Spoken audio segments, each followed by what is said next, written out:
One of the things I have to focus on is understanding that value doesn't come from hardware and equipment, but from how it's used. I think that is one shift in focus that we have to embrace.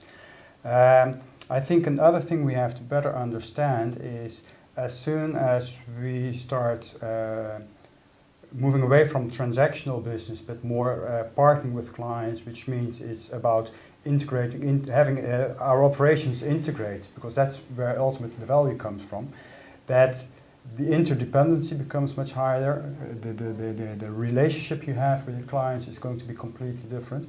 And by the way, you're not the only one, it's other actors who are integrating in a similar way with your same client as well. So that whole network thinking of creating value, that's another major shift in thinking. So I think those are the two key things in terms of what will change in your business. The first thing I think is to have a rational way of actually weighing up the options, identifying new options and assessing them.